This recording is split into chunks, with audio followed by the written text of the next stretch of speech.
Hello বন্ধুরা, good evening. আজকে একটা নতুন ব্লগ নিয়ে তোমাদের কাছে হাজির হয়ে গেছি। তো অনেক দিন পর আমি বেরিয়েছি হচ্ছে সিটি সেন্টার সল্টলেক। তো দেখো আজকে কিন্তু আমার সাথে আমার বর নেই, আজকে সাথে হচ্ছে আমার জামাইবাবু আর দিদি আর পুচকে, যাকে তোমরা কিন্তু ব্লগে প্রায় দেখো। তো হঠাৎ প্ল্যান হয়েছিল সিটি সেন্টার যাওয়ার, কারণ ওর আর কি গেম খেলার জন্য। তো আমার আর কি আসার কথা ছিল না, তো হুট করে প্ল্যান হয়ে গেছে। তো যাই হোক, তো চলো, সিটি সেন্টারটা খুব সুন্দর সাজিয়েছে। তো সন্ধেবেলা রেডি টেডি হয়ে আমরা বেরিয়ে পড়েছিলাম, আর আসার সময় দেখলাম যে ভীষণ সুন্দর সাজিয়েছে। ফার্স্টেই তো ও তাড়াতাড়ি করে ওর গেম জোনের দিকেই চলে যাচ্ছিল। তো তারপর দিদি আমি একটু আর কি ভিডিও করছিলাম, দিদি ভেবে যেটা ফটো। তো যাই হোক, তারপরে বুঝে গেছিলো যে আমি ব্লগই করছি। তো তারপরে আমি নিজে নিজেই একটু ভিডিও করে নিচ্ছিলাম, কারণ আমার খুব ভালো লাগছিল পিছনটা দেখতে, ব্যাকগ্রাউন্ডটা এত সুন্দর লাগছিল। তারপরে আমি কিন্তু জানো তো কোনোদিনই এই গেম জোনে আমি যাইনি, পাশ থেকে চলে গেছি, কিন্তু এই গেম জোনে ফার্স্ট ঢুকলাম। এত সুন্দর, যেন কত বাচ্চা, তারপরে কত রকমের গেমস ছিল যেগুলো কিন্তু আগেকারে মানে আমাদের সময়কালীন কিন্তু এরকম গেম আমরা খুব একটা খেলতাম না, এখন কত আপডেট হয়ে গেছে তাই দেখি। তো যাই হোক, সেসব কথা বাদ দাও, আমাদের পুচকু তো খুব সুন্দর খেলছিল। দেখো এত সুন্দর গাড়ি চালাচ্ছিল।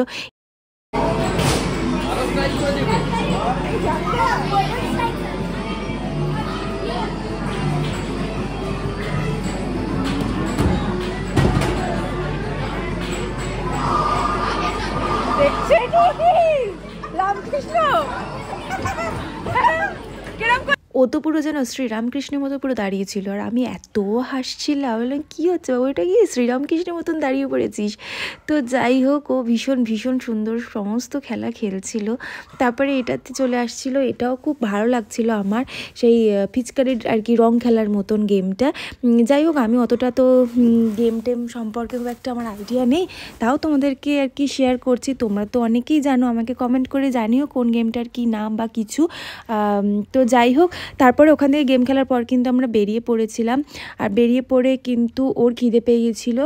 তো ও খাবে হচ্ছে ছোলে বাটোরে, আর আমরা হচ্ছে অনেক দিন মোমো খাই না, তো তার জন্য ভাবছিলাম যে মোমো খাবো। ওই কারণে আর কি আমরা হেঁটে যাচ্ছিলাম একটু বাইরে। তোমরা তো জানো যে সল্টলেক সিটি সেন্টারের বাইরে প্রচুর খাবার বসে। তো ফার্স্টেই কিন্তু চায়ের দিকে লক্ষ্য পড়েছিল, তো দিদি আর আমি 2 কাপ চা নিয়ে নিয়েছিলাম, দুজনে 1 কাপ করে। তো সেই চাটা খাওয়ার পর শরীরটাকে একটু ভালো করে যেন তো গরম করলাম। তারপরে বিকারামে গেলাম। তো বিকারামে যাওয়ার পরে ওরা বলছিল আমাকে, দিদি যে তুই কিছু খাবি কি না। আমার সত্যি কয়েকটা খেতে ইচ্ছে ছিল না, তো সেই জন্য আমরা 3 জনেই বসেছিলাম।